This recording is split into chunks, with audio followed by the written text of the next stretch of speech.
오늘 우리에게 주신 하나님 말씀을 봉독합니다. 고린도전서 10장 10절에서 13절까지가 되겠습니다. 하나님 말씀을 함께 봉독하십니다. 그들 가운데 어떤 사람들이 원망하다가 멸망시키는 자에게 멸망하였나니 너희는 그들과 같이 원망하지 말라. 그들에게 일어난 이런 일은 본보기가 되고 또한 말세를 만난 우리를 깨우치기 위하여 기록되었느니라. 그런즉 선줄로 생각하는 자는 넘어질까 조심하라.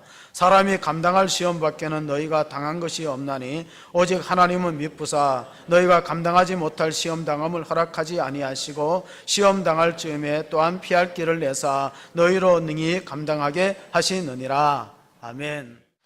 영국의 역사학자 아놀드 토인비는 자신의 저서 역사의 연구를 통해서 인류 역사는 도전과 응전의 결과라고 해석을 했습니다. 그리고 자주 인용되는 이야기가 청어 이야기입니다.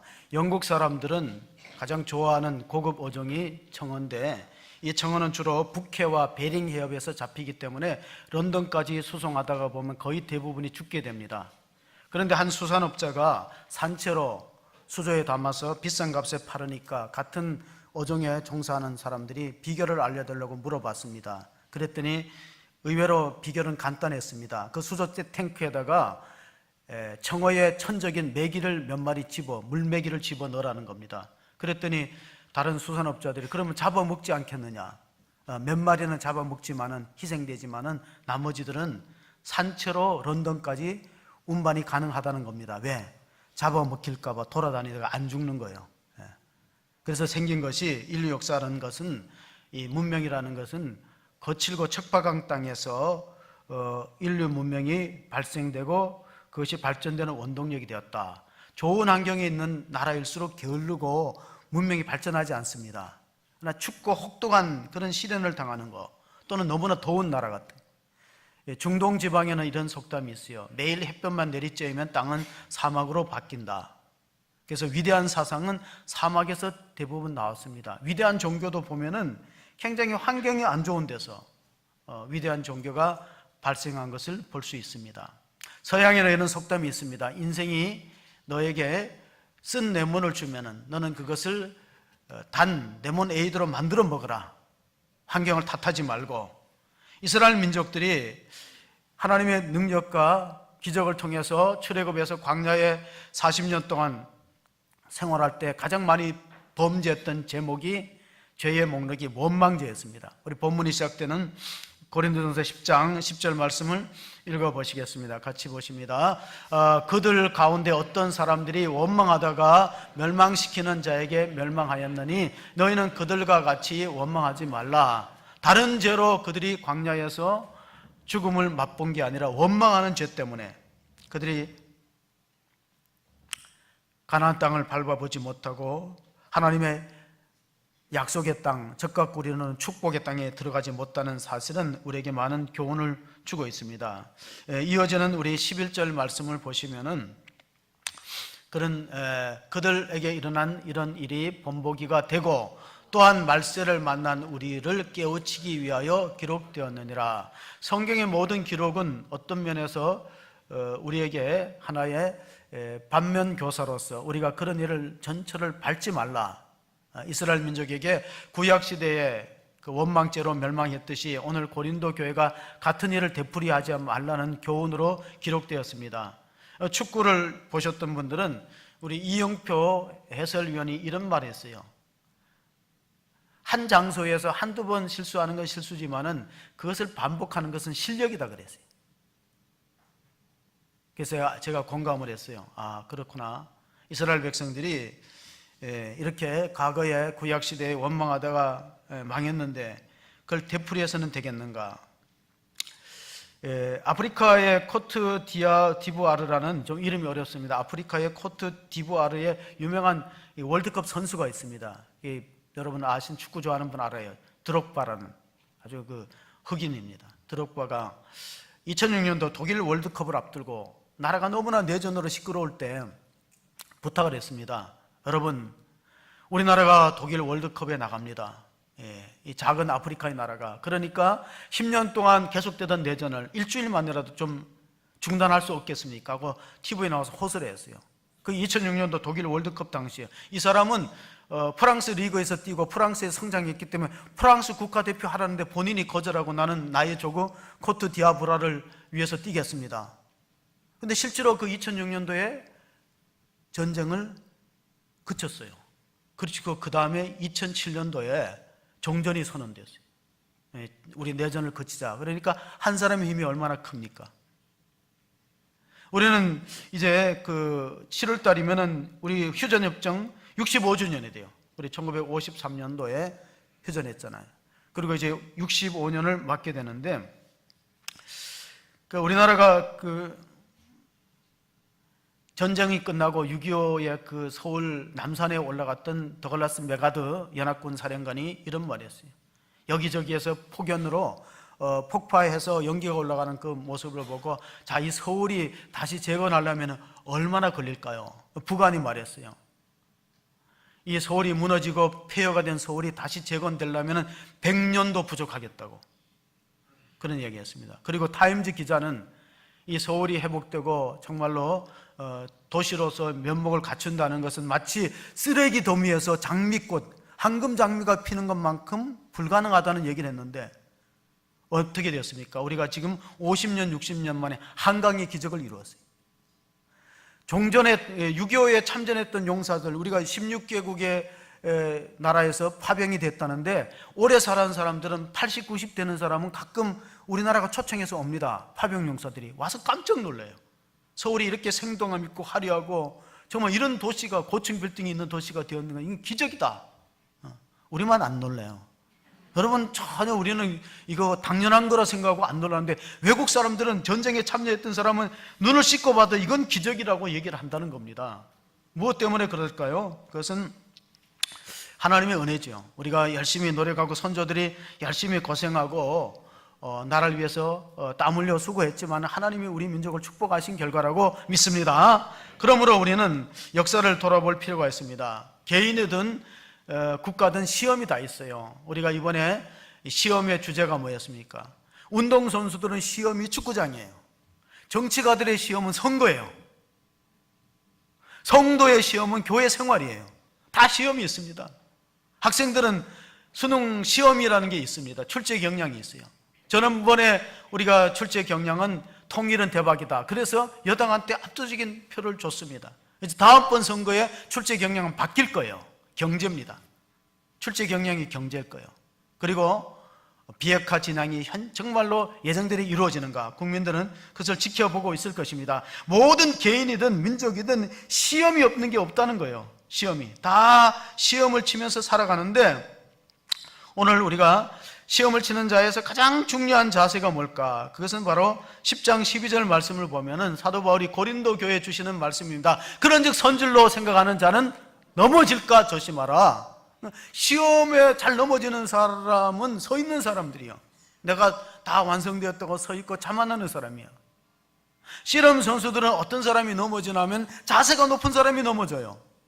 그래서 씨름 선수들은 항상 안 넘어지려고 아주 최대한 자세를 낮춥니다. 그래야 안 넘어지는 거예요. 여러분, 목회자도 선질로 착각하면 넘어집니다. 목회자라고 시험이 없겠습니까? 어떤 분이 신문에다가 은퇴하신 원로 목사님한테 상담을 요청했어요. 내용은 이렇습니다. 저는 서울 변두리 개척에서 10년 동안 목회를 하는데 교인들은 100명을 넘지 못합니다. 교회 성장이 안 되는 것이 제 탓도 있겠지만 주변에 대형 교회들이 싹쓸이 가서 성도들을 양육시키면 다 데려가니까 정말로 때로는 원망스럽고 자괴감이 듭니다. 이런 상담을 원로 목사님도 했습니다. 그럼 목사님 뭐라고 대답했을까요? 지금은 옛날과 달라서 개척교회가 선호도가 낮아졌습니다. 옛날엔 천막치고 맨손으로 개척하던 시대는 지났습니다. 교인들의 신앙이 편안적으로 기울어지고 있는 시대가 온 것은 맞습니다. 그러나 교회라는 것은 하나님이 보실 때 건물이나 성도 숫자로 평가하는 것이 아닙니다. 그 때문에 열등감을 가질 필요가 없습니다 하고 위로해 줬습니다. 저도 열등감을 안 가지려고 해요. 자꾸 비교하면은 주눅이 들잖아요. 컴플렉스는 벗어나야 됩니다. 예수님이 복음서에 보면은 수만 명이 몰려올 때는 박장대소 하시고 제자만 3사람 앉아있으면 한숨을 푹푹 쉬습니까? 아니잖아요. 그 사람의 숫자와 어떤 건물에 비교하지 말고 오히려 이렇게 권면했습니다. 목사님, 100명도 작은 숫자가 아닙니다. 잘 양육하고 감사하십시오. 한 사람의 영혼의 가치에 집중하다가 보면은 100명이 200명 될 수도 있고, 그리고 자기 발전에 힘을 쓰시고 설교 패턴도 바꾸고, 또 두뇌로 목회하지 말고 가슴으로 무릎으로 목회하십시오. 그런 중요한 얘기를 해줬습니다. 그렇습니다. 작은 교회도 영성을 개발하면은 얼마든지 경쟁력이 있는, 우리가 지금 4차 산업혁명 시대에 들어왔기 때문에 경쟁력이 있는 것입니다. 자, 왜 시험이 들까요? 저는 존 F 케네디의 그 대통령의 이야기가 생각납니다. 국가가 당신을 위해서 무엇을 해줄까를 생각하지 말고 당신이 국가를 위해서 무엇을 할 거를 생각하십시오. 아마 우리가 그 신앙생활을 할 때 그런 관점에서 교회를 생각한다면은, 교회가 나한테 무슨 유익을 줄까, 이런 실용주의적인 관점보다가 내가 정말로 교회를 위해서 어떤 부르심이 있는가, 무엇을 위해서 하나님이 나를 이곳에 부르셨을까, 그런 사명의식을 갖고 내가 할 일을 찾는 것이 더 중요하다는 것입니다. 최근에 우리나라가 어떤 평가를 받냐면, 월드컵에는 사실 우리가 상당히 평가가 낮지만은 우리나라가 세계 1등 하는 게 있어요. 혹시 여러분 인터넷을 보시면 우리나라가 연결사회로 세계 1등입니다. 그 연결사회라는 건 뭔 뜻이냐면, 성인들이 인터넷과 스마트폰을 사용하는 빈도수, 우리는 94%, 2등이 이스라엘인데 2등이 83%예요. 3등이 호주인데 82%예요. 그러니까 우리가 월등하게 2등하고 3등은 1%밖에 차이가 안 납니다. 이스라엘하고 호주하고. 그런데 세계에서 연결사회, 서로 소통하는 이런 문명의 이기를 다루는 이 연결사회는 우리가 94% 세계 1위예요. 한번 조사를 해보면 나올 겁니다. 과연 물어봅니다. 그런데 하나님과 연결은 잘 되어 있습니까? 여러분이? 인터넷과 휴대폰, 스마트폰은 잘 사용하면서 하나님과의 연결이 잘 되어 있습니까? 우리가 기도를 정의할 때 이렇게 정의합니다. 기도는 하나님과의 대화이다. 영적인 호흡이다. 근데 얼마나 우리가 신앙생활 가운데 적용하고 있습니까? 미국의 코어 크리스찬니티.com이라는 그 편집장이 이런 말을 했어요. 탁월한 설교자가 갖고 있는 8가지 공통점. 그러니까 우리나라뿐만 아니라 세계에서 탁월하게 설교하는 사람들이 갖고 있는 8가지 공통점이 있대요. 첫째는 뭐냐면 철저하게 준비한다는 겁니다. 원고를 쓰고 고치고 연습하고 철저하게 그렇게 설교 준비를 가담듬고 정성을 들인다는 겁니다. 두 번째가 중요해요. 성도를 사랑하는 마음으로 설교하느냐. 자기 설교는 사랑하고 애착을 갖지만 성도를 사랑하느냐, 이게 중요한 거예요. 어떻게 보면 설교를 준비하는 것보다 성도를 사랑하는 게 더 중요할 수도 있습니다. 잠언서를 한번 보실까요? 제가 교육자 회의할 때 이 잠언서를 자주 읽었습니다. 잠언서 27장 23절 한번 같이 읽어보시겠습니다. 잠언서 27장 23절입니다. 기록이 안 되었나요? 내 양떼의 형편을 부지런히 살피며 내 소떼의 마음을 두라. 이 말씀이 잠언서 27장 23절의 말씀입니다. 얼마 전에 지구촌 교회에서 청년 사에게 영성 리더십이라는 세미나가 있었습니다. 그때 이제 지구촌 교회 목사님이 말했어요. 청년부에서 가장 중요한 게 뭐냐? 청년부 사역에서 가장 효과적인 전략은 진실한 사랑으로 우리 청년들을 진정성 있게 대하는 것이 최고의 전략이라고 그랬습니다. 우리가 어떤 방법이나 프로그램보다가 정말 사랑으로 성도를 살피는 게 참으로 중요한데, 저는 조선시대의 학자 가운데 다산정약용이 썼던 목민심서라는 책을 생각하게 되었습니다. 이게 목민심서의 내용은 이렇습니다.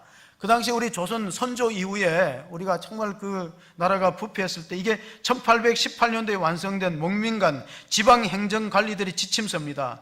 백성들을 잘 떠받들면은 이 내용은 이렇습니다. 민심이 천심이라고 백성을 잘 떠받들면 세상에 무서울 것도 없고 못할 것도 없는데, 그 당시에 우리 조정의 관리들이 부패하여서 자기의 이득을 취하려고 했지 백성들의 삶의 형편에 대해서 너무 무관심했다. 이것이 목민심서가 쓰여진 동기입니다. 그는 귀양살이를 가서 썼다고 합니다. 다산정약용어는. 다산정약용이 기왕살이 갔던 것이 강진입니다. 지금 이제 강력 사건이 일어난 곳이 강진인데 거기서 유배되어서 백성을 어떻게 우리가 잘 다스려야 되느냐. 일본의 역사학자들이 목민신서를 연구하며 이런 결론을 내렸어요. 조선의 조정이 다산의 사상을 받아들여서 이 목민심서대로 지방 관리들이 했더라면 절대 대한민국은, 그 조선은 일본의 식민지 백성이 되지 않았을 것이다. 그 얼마나 중요한 시사하는 바가 있습니까? 그러니까 우리가 교회도 그렇습니다. 교회도 창조적 소수가 이끌어가는 교회는 희망이 있습니다. 그 뭐냐면 교회의 핵심 리더들이, 중직자들이 헌신하느냐. 이 굉장히 중요한 과제입니다. 지배적 소수가 있는가? 지배적 소수는 뭐예요? 양반, 감투 쓰고 양반. 옛날에는 양반들 때문에 조정이 부패했어요. 역사학자 아놀드 토인비가 역사가 희망이 있고 비전이 있을 때는 창조적 소수가 이끌어가서, 창조적 소수는 섬기는 사람들이고 희생하는 사람들이에요. 그러니까 지배적 소수는 군림하고 양반 계급의식을 갖고 있는 사람들이 있으면은 그 역사가 암울했다는 것입니다. 예수님께서 산상수훈을 가르치면서 마지막 결론이 마태복음 7장 26절의 말씀입니다. 왜 이 말씀이 중요한가? 같이 한번 읽어보겠습니다. 나의 이 말을 듣고 행하지 아니하는 자는 그 집을 모래 위에 지은 어리석은 사람 같으리니. 여기서 가장 중요한 것은 주님의 말씀을 듣고 실천하지 않는 사람은 사상 누각을 지은 것과 같다는 것이요. 그리고 반석 위에 지은 사람은 그 말씀을 듣고 실천하고 행했다는 겁니다. 문제는 들었다는 건 똑같아요.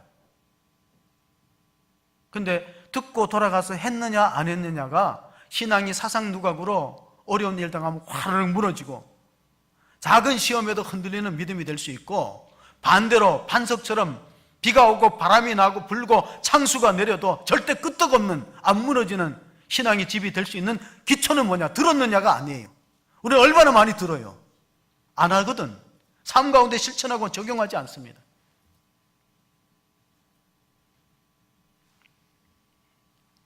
세 번째 탁월한 설교자는 항상 성도를 위해서 끼어 기도한다. 사도 바울은 골로새 교인들을 위해서 이렇게 기도했습니다. 골로새서 1장 9절에 이로써 우리도 듣던 날부터 너희를 위하여 기도하기를 그치지 아니하고 구하노니 너희로 하여금 모든 신령한 지혜와 총명에 하나님의 아는 것으로 채우게 하시고, 하나님의 뜻을 아는 것이 우리가 기도하는 중요한 뜻일 수 있어요. 예수님도 겟세마네 동산에 기도하실 때 이렇게 기도했잖아요. 주여 나의 원대로 마옵시고 아버지의 뜻대로, 아버지의 뜻대로 하는 게 참으로 중요하다 사실을 강조합니다.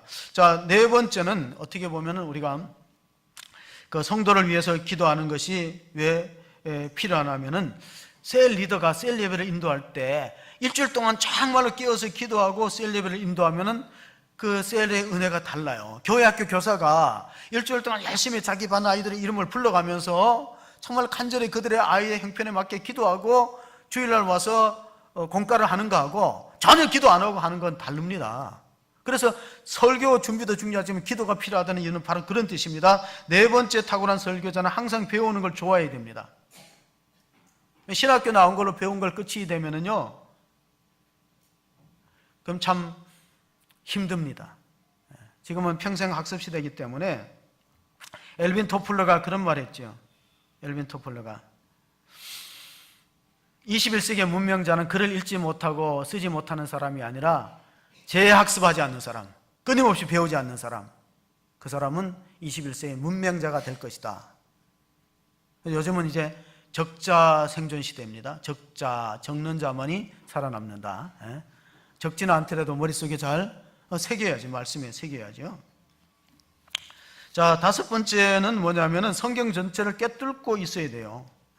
성경의 중요한 맥을 알고 있어야 돼요. 저는 이제 이번에 화요일 날 성경의 맥과 흐름을 들으려고 하는 이유가, 우리가 성경을 단편적으로 다 알고 있는데 중심 주제, 구슬이 서말이라도 끼어야 보배다. 정말 흐르는 맥이 뭐냐? 그러니까 제가 늘 설교하듯이 성경 신구약을 관통하는 맥은 하나님의 나라예요. 그리고 하나님의 나라는 어려운 개념이니까 이렇게 생각합니다. 하나님의 통치. 하나님 통치가 교회에 있습니까? 하나님 통치가 가정에서 이루어지고 있습니까? 아니면 가깝게 내 마음 안에 하나님의 통치가 이루어지고 있습니까?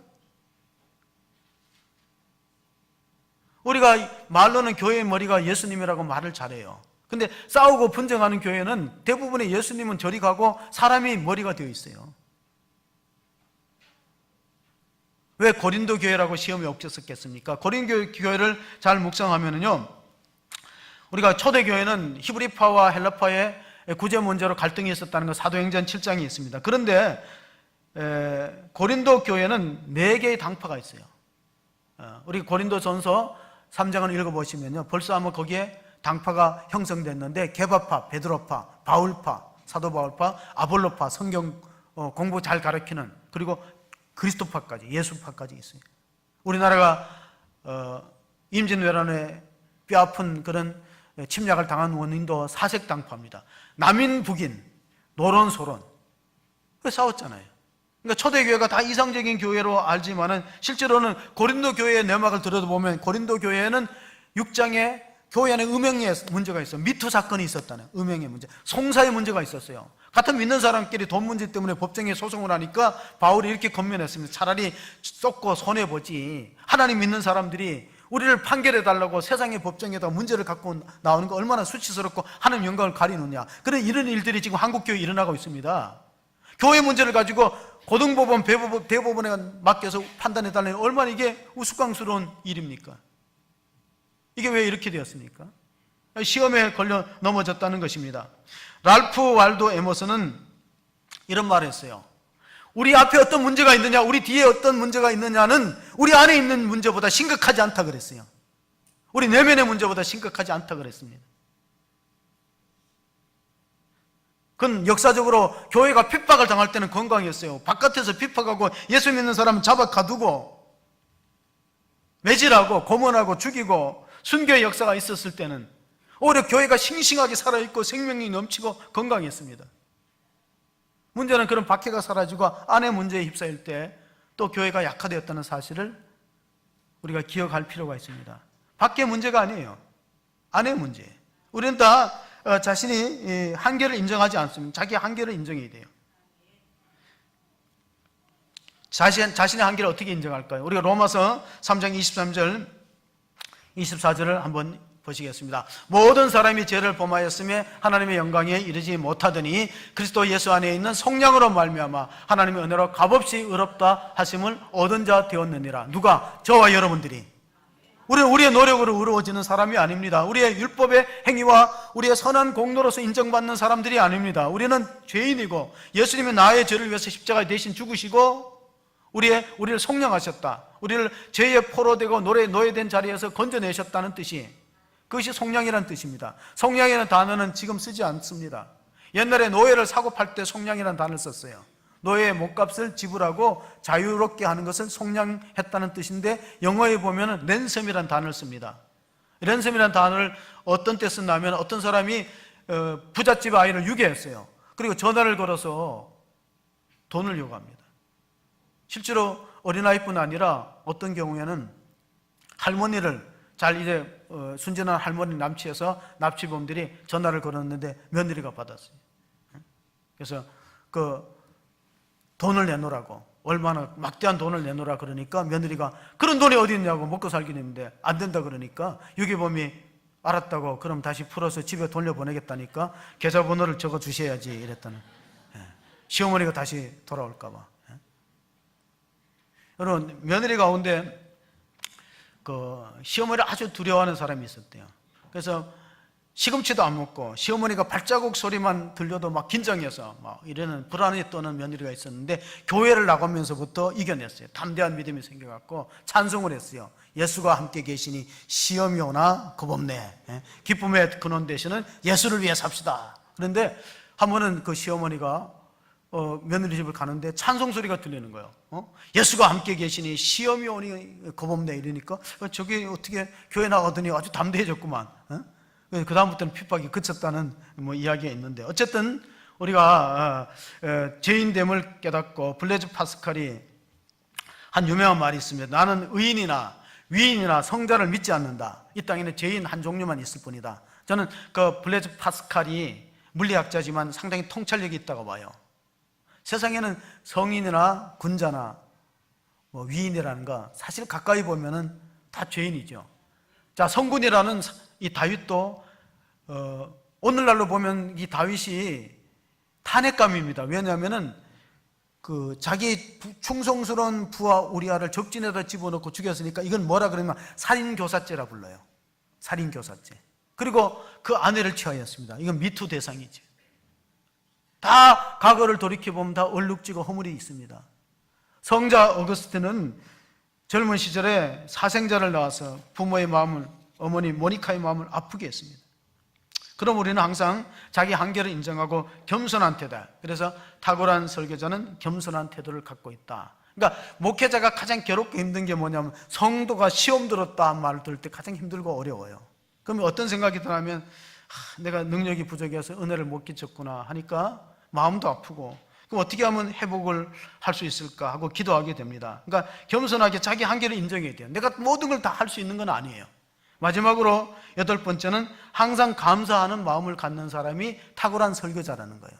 그러니까 그 마음이 중요해요. 교인이 많이 오든 적게 오든 항상 내게 맡겨진 양떼, 고맙고 감사하구나. 사실 그렇지 않습니까?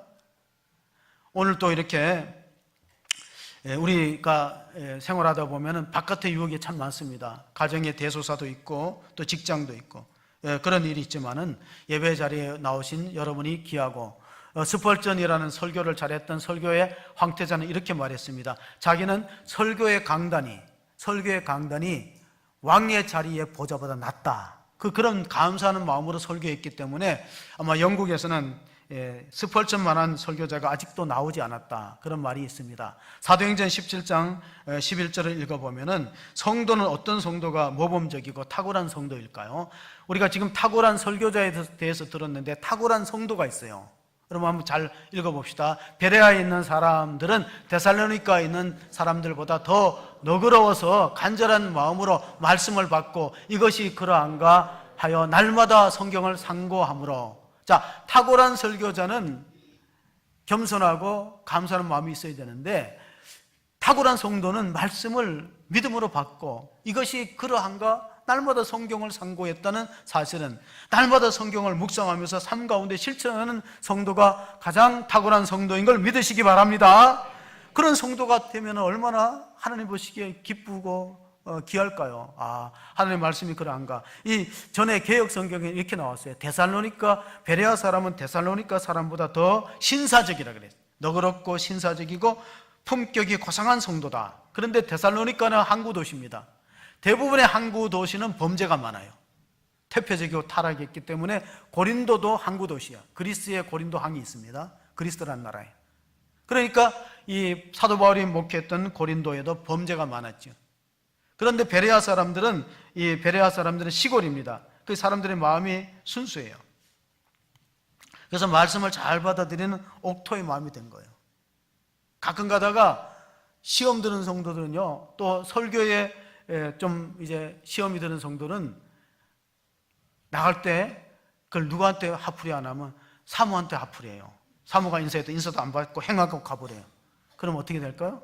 사모가 상처를 받게 되겠죠. 사모도 사람이니까 상처를 받는데 아침에 식사를 준비하는 믹서 소리가 있으면 핸드폰을 잘 못 들어요. 그러면 딱 받으면은 사모님 새벽기도 끝나고 주무셨는 모양이죠. 이렇게 하면 열받지.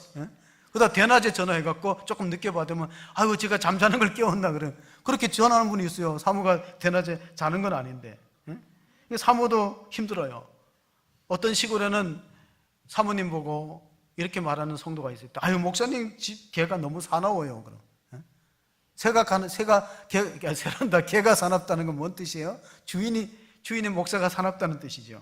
그리고 옷을 사 입어도 시장에서 좀 싼 것을 사 입어도 아이고 이게 옷 좀 비싸 보인다. 그렇게 해서 시험에 빠뜨리는 경우가 있습니다. 또한 이제 목사님이 어디 가면은 항상 물어봅니다. 사모님도 같이 가시냐고. 근데 되게 사모가 같이 가는 게 맞는 것 같아요. 제가 생각할 때는. 그러나 우리는 어떤 경우에도 이제 왜냐하면 신방을 갈 때 함께 가는 게 좋대. 요즘은 너무나 이 작은 사건을 가지고 시험에 빠뜨리는 사람들이 많아요. 그래서 이제 이 목회 지침이라는 게 내려와요. 상담할 때 문을 항상 열어놓으라. 그리고 가정의 신방 갈 때는 꼭 사모를 데리고 가라. 이런 말이 지금 이제 이게 교단에서 말하는 거예요. 하도 요즘에는 이상한 일들이 많이 생기기 때문에 시험은 누구나 언제 닥칠 수 있는 거예요. 우리가 마지막으로 13절 말씀을 읽어보겠습니다. 13절 말씀 읽겠습니다. 시작. 사람이 감당할 시험 밖에는 너희가 당한 것이 없나니 오직 하나님은 미쁘사 너희가 감당치 못할 시험 당함을 허락하지 아니하시고 시험 당할 즈음에 또한 피할 길을 내사 내가 능히 너희로 감당하게 하시느니라. 아멘. 그러니까 시험은 누구나 다 찾아오는 거예요. 예수님에게도 마귀가 3가지 시험을 했잖아요. 그러니까 목회자에게도 사모에게도 또 성도에게도 찾아와요. 히브리서 12장 7절을 보면은 우리가 이 징계라는 말을 시험이라는 말로 바꾸어 읽으면 이런 말씀이 됩니다. 너희가 참음은 징계를 받기 위함이라 하나님이 아들과 같이 너희를 대우하시나니 어찌 아버지가 징계하지 않는 아들이 있으리요. 그러니까 우리가 하나님의 자녀이니까 시험이 찾아오지, 만약에 우리가 예수를 안 믿고 교회를 안 다닌다면 시험 받을 것도 없죠. 또 더군다나 시험을 받는 사람들은 되게 교회를 열심히 하고 잘 믿으려는 사람이 시험을 받습니다. 나는 그냥 적당히 일주일에 한 번 나오고 그냥 교회와 거리를 두고 생활하는 사람은 또 시험이 찾아오지 않을 수도 있습니다. 그러나 뭔가 주님을 위해서 주의 몸된 교회를 위해서 애쓰고 힘쓰다 보니까 이런 시험 드는 일들이 생기는데, 하나님의 목적은 뭐냐? 하나님의 목적은 히브리서 12장 10절을 보면은 이런 말씀이 있습니다. 그들은 잠시 자기의 뜻대로 우리를 징계하였거니와 오직 하나님은 우리의 유익을 위하여 그의 거룩하심에 참여하게 하시느니라. 자, 욥이 연단을 당하고 가정에 시험이 있었던 목적이 뭐냐면 욥이 하나님을 만나고 경건한 사람이 되고 거룩해지는 거예요. 그러니까 우리는 목표를 세상 사람들과 다른 목표를 가져야 됩니다. 세상 사람들은 행복하고 편안한 게 목표예요. 그러니까 성도는 거룩해지는 게 목표예요. 이게 차이가 있는 겁니다. 자, 불신자들, 세상 사람들의 관심은 해피니스예요. 어떻게 하면 우리가 행복할까? 그러나 성경은 달리 우리의 목표는 거룩합니다. 내가 거룩하니 너희도 거룩하라. 거룩하기 위해서는 반드시 고난이나 시험이 따릅니다. 그러지 않고는 절대 거룩해지지 않아요. 우리가 보세요. 불순물을 빼려면 불을 달고 해야지.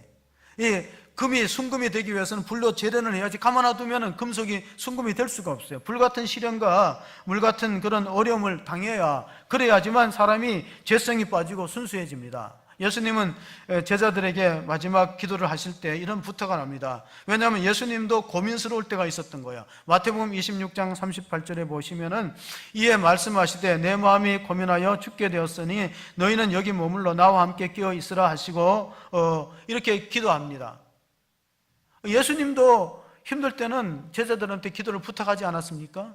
이 목회자는 성도를 위해서 기도하는 자리지만 성도의 기도를 받아야 됩니다. 혹시 제가 은혜를 못 끼치고 설교가 부족하면 이렇게 기도해 주셔야 돼요. 담임 목사님 영역을 주시고 기도에 힘을 달라고, 기도에 힘을 주시고 말씀의 능력을 달라고 기도하셔야 됩니다. 예수님도 자기를 위해서 기도해 달라고 하지 않았습니까? 그리고 이어서 26장 41절에 이런 말씀을 하셨습니다. 시험에 들지 않게 깨어 기도하라. 마음에는 원이로되 육신이 약하도다 하시고. 자, 기도해야 될 때 기도를 안 하고 3번이나 졸고 잤던 베드로는 어떤 일을 만들었습니까? 혈기를 부립니다. 여러분, 기도 안 하는 사람은 혈기가 있어요.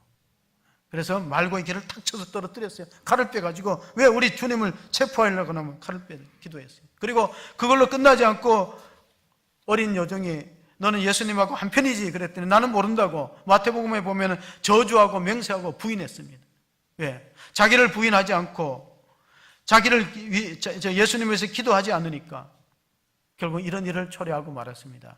요즘에는 많이 미래에 대해 불안하고 염려하니까 그 20대, 30대 젊은이들이 영정사진을 찍는다는 기사를 읽었어요.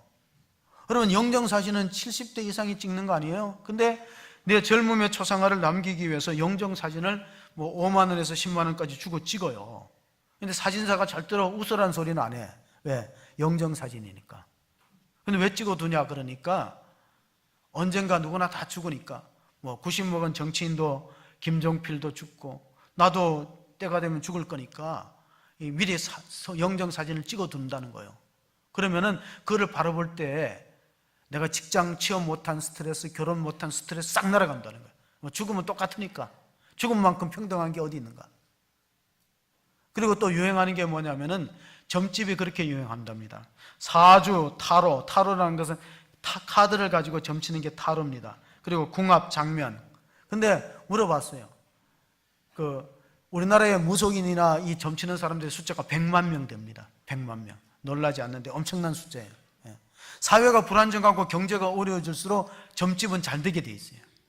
그런데 제가 말씀드리는 거는 30%의 고객이 그리스도인이에요. 가보셨어요? 30%는 교인이라는 거예요. 그리고 교회에 다니는 사람 우대 이것도 있어요. 교인 우대, 비밀 보장. 교인이 여기 왔다는 것을 아무에도 얘기하지 않겠다는 거예요. 비밀 보장. 얼마나 이게 참 심각한 일입니까? 성경에는 절대 점치지 말라 그랬어요. 무당은 죽이라고 할 만큼 구약 성경에 보면 무속행위, 우상숭배를 미워했는데 우리가 왜 그런 일에 빠져듭니까? 그것은 우리가 하나님에 대한 신뢰가 부족하고 어떤 의미에서 연약해서 그래요. 시험이 드는 환경과 사람도 문제지만은 그러나 정말 우리가 어떤 목적을 갖고 신앙생활하느냐가 참으로 중요합니다. 목표, 신앙의 목표. 자, 한 미국의 대학교에서 유대인 학생하고 아랍인 학생이 한 클래스에 공부를 하는데 그 교수가 딱 들어오더니 이런 질문을 했어요. 밤사이에 중동 전쟁이 일어난 거 아느냐? 그랬더니 두 학생이 모른다 그랬어요. 그랬더니 여러분은 동요하지 말고 여러분은 배울 때니까 열심히 공부해서 나라의 미래를 책임져야 되니까 그런 일에 흔들리지 말고 공부나 열심히 하세요. 그 교수가 그리고 나갔는데 이튿날 두 학생들이 다 수업에 참석 안 했어요. 친구들한테 물어봤어요. 이게 무슨 소리예요?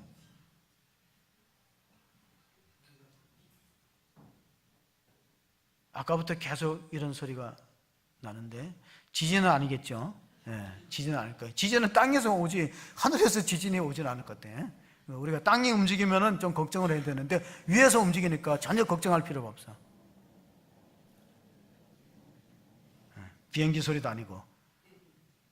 자, 물어봤어요. 친구들한테 물어봤더니 그 유대인 학생은 전쟁 났으니까 나라를 위해서 싸우겠다고 고국으로 갔다는 거예요. 그럼 아랍인 학생은 어떻게 되냐니까 징집영장이 나올까봐 하숙집에서 짐 빼서 달아나서 잠수 탔다. 잠적되었다.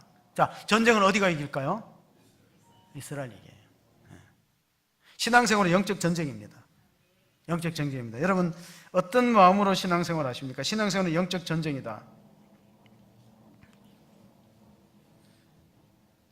유대인들이 이 광야 시대에서 계속 하나님을 원망하고 불평했던 이유가 과거에 사로잡혔습니다. 출애굽기 16장 3절을 보시면은 이스라엘 자손이 그들에게 이르되 우리가 애굽 땅에서 출애굽기 16장 3절의 말씀은 애굽 땅에서 고기 가마 겉에 앉아서 떡을 배불리 먹던 데를 해상하면서 과거가 좋았다는 거예요.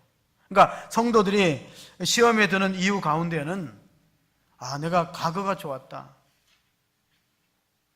또 어떻게 보면 과거의 교회나 과거에 믿지 않던 때가 좋았다. 그런 자꾸 비교의식 때문에 우리가 시험에 빠질 수도 있습니다. 어느 대학교 총장이 졸업하는 학생들에게 마지막으로 덕담을 할 때 이런 말을 했어요. 여러분은 톱질을 나무에다 합니까? 아니면 톱밥에 합니까? 톱질을 안 해본 학생도 상식적으로 톱질을 할 때 나무에다 해야 됩니까? 톱밥에다 해야 됩니까? 안 해보셨어요? 톱질을? 톱질을 나무에다 해야 됩니까? 톱밥에다 해야 됩니까? 톱밥은 과거예요. 과거에다 자꾸 톱질을 하니까 어리석다는 거예요. 과거에 자꾸 톱질하고 과거가 좋았다. 그러니까 시험이 오는 거예요. 루즈벨트 대통령의 영부인 이름이 그 엘리노 루즈벨트입니다. 그가 유명한 말을 했어요. Yesterday is history, tomorrow is mystery, today is gift. 어제는 역사다, 내일은 신비다, 오늘이 선물이에요. 그래, 영어 성경에 현재라는 말하고 영어의 단어에 현재라는 말하고 선물의 말하고 똑같아요. 프레젠트. 여러분 현재를 얼마나 중요하게 여깁니까? 이스라엘 민족이 자꾸 과거로 돌아가서 과거가 좋았다. 우리가 애굽에 종살이하고 노예로 있을 때라도 그때라도 고기 까마에서 배불리 먹고 육신적인 생각을 하는 겁니다. 영적인 생각을 하지 않으니까 이스라엘 백성들한테 조그만 어려움이 있으면 시험에 들고 낙담하고 주저했습니다. 그래서 성경은 민수기 14장 22절 23절 그 횟수가 얼마나 되냐면 10번이나 된다고 기록합니다. 같이 한번 봅니다. 내 영광과 애굽과 강야에서 행한 내 이적을 보고서도 이같이 10번이나 나를 시험하고 내 목소리를 청정치 아니한 그 사람들은 광야에서 다 멸절되고 여호수아와 갈렙만이 축복을 차지하고 축복의 땅에 들어갑니다. 하나님께서는 우리가 시험 당할 때 피할 길을 주신다고 분명히 오늘 고린도전서 10장 13절에 말씀하셨습니다. 그런데 우리는 오히려 하나님을 시험하는 자리에 있지 않는지.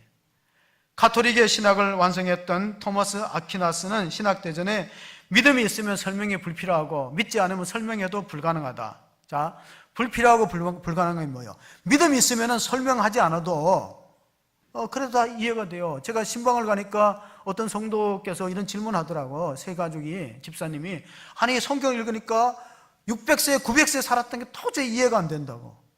그래서 믿음으로 그냥 수용하기로 했다. 잘하셨습니다.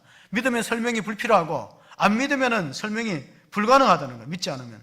그러므로 우리는 하나님께서 주시는 그 은혜를 마음속에 깊이 간직하시고 우리가 끝으로 한번 이사야서 12장 3절을 한번 읽어보겠습니다. 이사야서 12장 3절의 말씀이 있습니다. 그러므로 너희가 기쁨으로 구원의 우물들에서 물을 기르리로다. 이스라엘 백성들이 그 기쁨의 우물에서, 기쁨으로 구원의 우물에서 물을 긴다는 건 무엇입니까? 하박국 선지자가 무화과 나무가 무성치 못하고 포도나무 열매가 없고 감람나무 소출이 없고 또 밭에 수확이 없고 외양간에 송아지가 없을지라도 구원의 하나님을 인하여 기뻐하고 즐거워한다 그랬어요.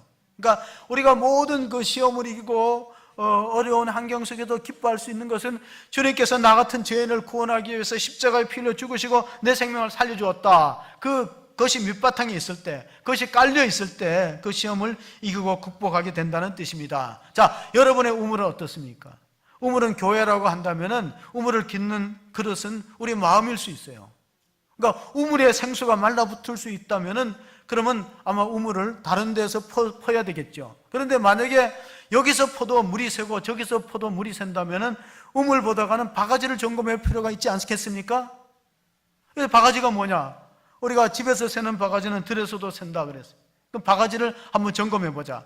우물의 문제라면 우물을 생수를 다시 파든가 다른 우물을 찾으면 될 것입니다. 그러나 우물의 문제가 아니고 바가지의 문제라면은 우리의 시험의 근원이 어디 있는가를 살펴볼 필요가 있는데 이스라엘 백성들이 시험이 들었을 때 가장 중요한 것은 예배가 삶의 중심에 있지 않을 때입니다.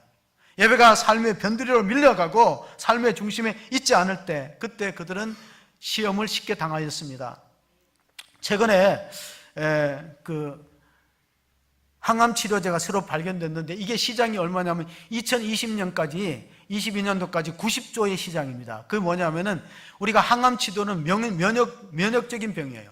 그러니까 면역이 강한 사람은 암에 노출이 잘 안 됩니다. 그러므로 우리가 제1세대의 항암 치료는 화학 항암제를 썼어요. 화학 치료제를 썼는데 2세대는 표적 항암제를 썼어요.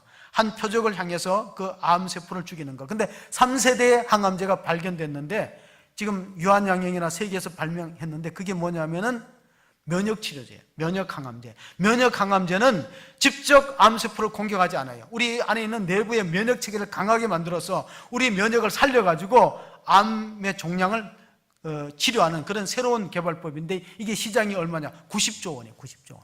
이게 제3세대 항암치료는 면역치료라는 거예요. 그럼 성경으로 적용해 보면 우리가 시험을 이기는 방법은 뭐냐? 면역력을 강하게 하는 거예요. 우리 내부의 말씀은 우리가 말씀과 기도로 무장해서 면역력이 강하면 어떤 시련과 역경이 와도 다 이겨내고 승리할 줄로 믿습니다. 그런 믿음으로 감당할 시험, 하나님 감당치 못할 시험은 주시지 않으니까 우리가 감당할 시험, 내가 시련이 크다는 건 뭐예요? 하나님이 여러분의 믿음을 크게 보는 거예요. 내 문제가 심각하고 어렵다는 거는 그만큼 여러분을 영적으로 하나님이 성장했다고 보고 그런 시련이 오지, 믿음이 약하면 그런 시험이 오겠습니까? 아브라함은 믿음이 장성했을 때 아들을 바치려고 그랬지 처음에 갈대아우를 떠날 때 그런 요구를 하지 않았어요. 믿음이 성장함에 따라서 시험이 크다는 걸 아시고 면역력, 신앙적인 영적인 면역력을 키워서 능히 이기시고 극복하는 귀한 성도들이 다 되시기를 주의 이름으로 축원합니다. 아멘. 하나님 아버지, 오늘 주님께서 고린도 교회에 말씀해 주셨습니다. 우리가 선질로 알거든 넘어질까 조심하고 사람이 감당할 시험 밖에는 너에게 당한 것이 없나니 오직 하나님은 미쁘사 너희가 감당하지 못할 시험 당함을 허락지 아니하시고 시험 당할 즈음에 또한 피할 길을 위해서 너희로 능히 감당하게 하시느니라. 하나님 아버지, 우리를 긍휼히 여겨 주시고 우리 성도들 가운데 이모저모로 여러 가지 문제로 시험을 당하는 성도들이 있다면 힘을 주시옵소서, 능력을 주시옵소서, 은혜를 더하여 주시옵소서, 말씀으로 생기를 얻고 일어설 수 있도록 도와주시옵소서. 주님께서 우리 모든 닥치는 시험을 이기고 믿음으로 승리하는 복된 성도로 살아갈 수 있도록 은혜 베풀어 주시기를 간절히 원하오며 예수님의 이름으로 기도하옵나이다. 아멘.